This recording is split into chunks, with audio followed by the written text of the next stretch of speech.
I had one of those little mason jars. I stuck it on my ear and stuck it on the wall and listened. I could hear it coming down through the wall.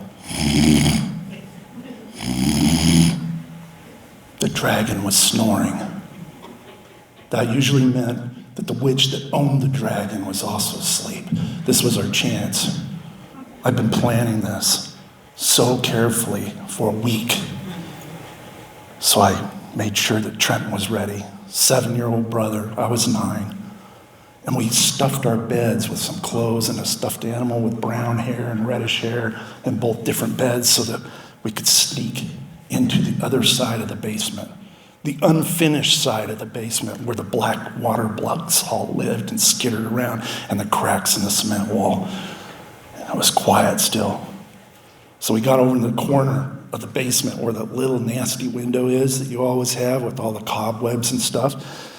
And I pulled out from underneath some clothes, I'd stored it there, a little milk crate. Are you ready?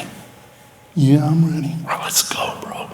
And so I pushed open that window. I'd scraped the paint off of it a day or so before when I was walking the yard. And I took the stick that I used to scrape with and I propped it open and I boosted Trenton up and out of there. He was pretty light, so I was a little frail on the frail side. I started climbing up. He was trying to help me, no good. I had to step on the old rusty pipe of the shower that didn't work anymore and got out of that window. And then we listened again to make sure that the witch and the dragon didn't know. No sign of him. We were in the ivy at that point. We went around to the periphery of the yard, back behind where the sheets were hanging to dry. There was no wind, so we didn't have to worry about anything revealing us to the window up there where, of course, Mom and Dad might spy us. And we went into the garage. The witch and the dragon never even knew. It was fantastic. We got into the back of the garage where the even longer nasty windows were, all covered with grease and grime. And we pulled open the garage door. Trent got that side, I got this side. We pulled it open just enough and stuck Dad's jack under it. And then we rolled out and escaped, just like maybe you might do if you're a James Bond and a big metal door was kind of crushing down. We were out and we were into the alley where all the gravel was and the big white rocks were out there. It was pretty hot towards the end of summer, beginning of fall, and we stashed our bikes. This is how careful our planning was.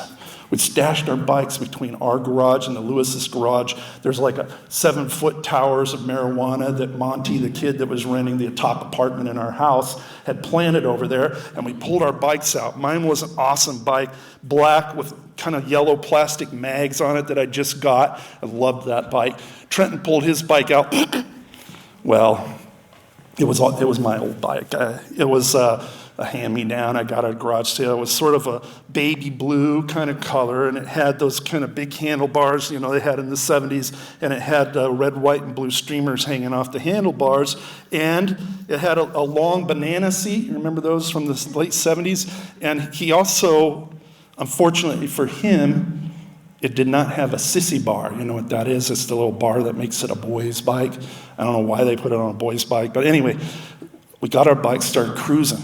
We were out of there. Nobody saw us, no clue. Sunday afternoon, they had their pot roast and their potatoes. They were just wiped out. All they could do is sleep now, and we were free. And so we cruised through the Count's backyard.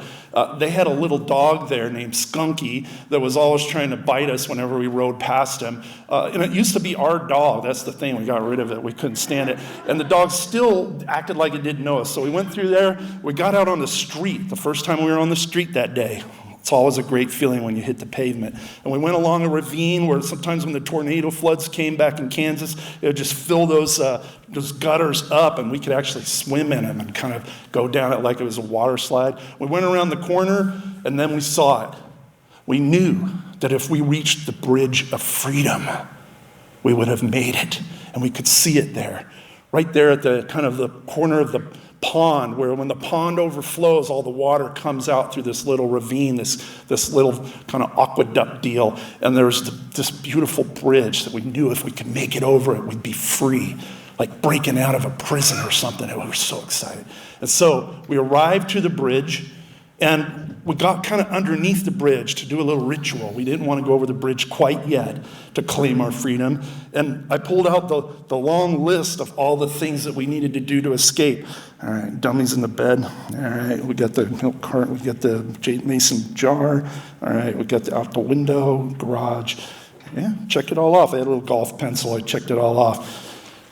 I had to destroy the evidence. I crumpled it up. Eat this, Trenton. I'm not eating that.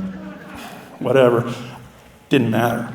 I planned so well. I had 3 matches, those long, wood matches, stuffed underneath the bridge there. I'd wrapped them in cellophane in case it rained or in case the floodwaters made the pond overspill and the giant crawdads would come out. I was scared to reach up in there. I thought one might, get me like the Tingler in that scary movie from some foreign, somewhere in outer space or something. I reached up the side there, nothing bit me, so I pulled out my matches, lit it up, and then I started that little note on fire. It was nice. I added a few dead leaves to it, a nice little pyre going there. It was in the cement, so this time I didn't burn anything down. It was great. And when it was gone into ashes, I took a clump of dirt and some grass and rubbed it all over it to hide any evidence remaining. We'd made it. I committed the last few things to memory that we needed to achieve. And so we got on our bikes and we went over this. It's actually a little tiny bridge. It's like a little hump of cement over the, and some rusty metal pipes and stuff. We went over that and we knew we had it. We had our freedom. Sunday afternoon, everyone else was asleep, and we were free.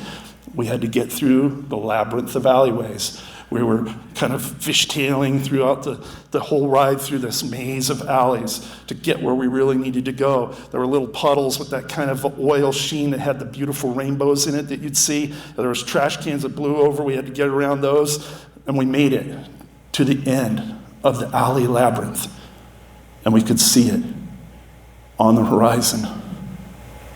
We could see it on College Hill. It was the Kwik shop. We'd made it. And so we went into the Kwik shop. I got a bean and beef burrito and a Bama pecan pie. I got $2 an allowance the day before. Things were cheaper back then, of course. And I got a little pint of milk. Trenton got himself a whatchamacallit candy bar.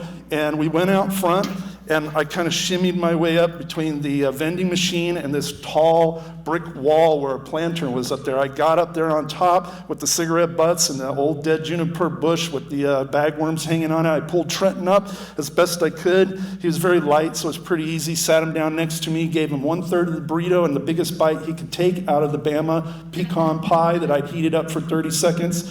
I was scared to put him in the microwave because it had that kind of shellac in there, that titanium cooked chili that had been there for a couple years. But I rescued it. I got it out. We were eating it. It was a beautiful afternoon. And we sat there for probably 45 minutes watching people come and go. I think that guy bought a dirty magazine. Trent was like, I don't care. All right. He was a little different from most other kids. You see, Trenton had an accident when he was a little kid. And sometimes he was different a little bit. He was a little more frail. He was, sometimes a little slower. But I loved that kid anyway. So we had him up there, and we finished our little meal, and I kind of dropped him back down, and I was putting out my trash, and he kind of started biking around the corner there towards Comics and Fantasies. Went around the corner. I followed him pretty soon thereafter, and that's when I saw him trapped. He was in between 3 dumpsters. There were 4 red-headed kids, like trolls, surrounding him. And they had their little crappy bikes, and they were making fun of him. He was back behind the Great Wall of China. And this little kid, Carl, had his finger just jammed right here in Trenton's chest. And he was like, that's a girl's bike, dude. It's a sissy bike. It ain't got no sissy bar. What's wrong with you? Why are you riding a girl's bike? You a wimp or something? Come on, man. He was the littlest one, too. This kid had grown up with 8 brothers, 4 of which were probably in prison at that point, and the other 4 were with him right then and there, surrounding my brother, all on their crappy bikes, locking him in, and I was scared. I knew that Trent was in trouble. And the kid, he seemed very upset when Trenton said, it's not a girl's bike if a boy owns it. He got pretty angry at that, but the last bridge for Trenton to cross was when this kid said, then give me your whatchamacallit. Trenton had already melted it. He was so nervous. He kind of held it back like this. And the kid had already stolen all his candy back in Halloween a couple years before. He even took the kid's pillowcase. My brother, he took my brother's pillowcase with all the, anyway, it was very traumatic for all of us in the family. And he was trying that crap again.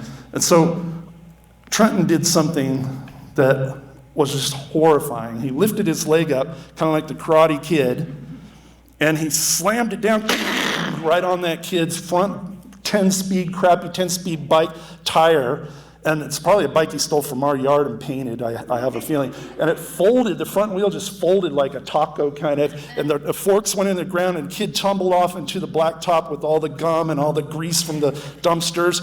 And when he fell, Trent was like,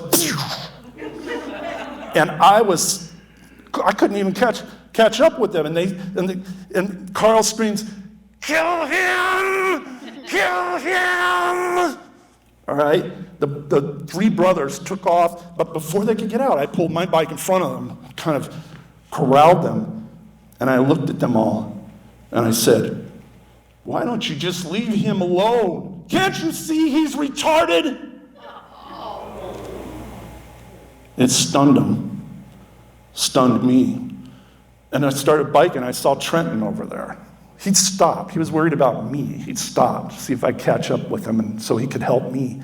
And I said, "Go, go, go, go, go!" And we took off through the alleys, the labyrinth, over the puddles, past the trash cans. We took off as fast as we could. We were going downhill this time, so when we hit the bridge, man, we hit it like, we flew 40 feet in the air like Evel Knievel, and we landed just perfect. It was probably more like 2 feet, but it felt like 40 feet in the air. It was amazing. And we went around the corner, fishtailing out as we went, and we went past the dog, who was now taking its Sunday nap, and the dog was so tired that it couldn't wake up and bite our heels, but it did wake up, and I knew that it would be a great obstacle if those guys were still following us. We'd never look back. We didn't know where they were or how close they were. We couldn't hear them screaming anymore. We were just biking as quick as we can. Trenton's bike was squeaking as fast as he could go.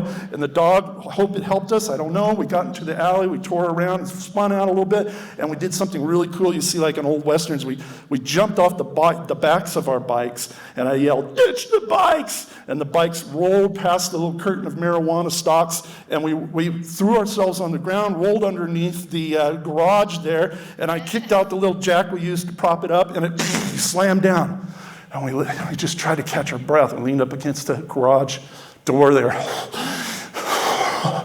And we couldn't stop breathing hard. We were so scared. But we couldn't hear any gravel crunching out there. We couldn't hear them saying, "Hey, I think he's over here. I think he's over here. Let's go that way." But I knew those kind of redhead tentacles of those creeps were out there somewhere in our neighborhood, spinning and looking for us. But we couldn't hear them. So finally I said, "Let's check it out." We kind of went up to that nasty, dirty window. We could smell the oil all around us on our clothes now. And the sweat was coming down, and all the streaks of the kind of sweat and the grime of the dirt. And we looked that way, nothing. We looked this way, nothing. I think we made it, man. We made it. We kind of grabbed each other and jumped around. We made it. We'd survived. Most of our plan went just the way we planned it. A couple things went awry, but mostly it went the way we planned it. And then I knew that I needed to address a little something in the garage. Trenton, I'm sorry about what I said back there, dude. I was really scared, man, and I thought that it might, distract them or something so that we could get away.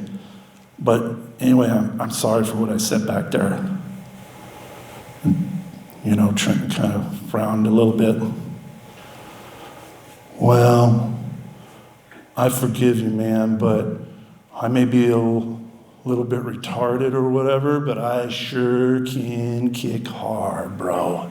It's like, "Yeah, you can kick hard. That's my brother, Trenton." Thanks.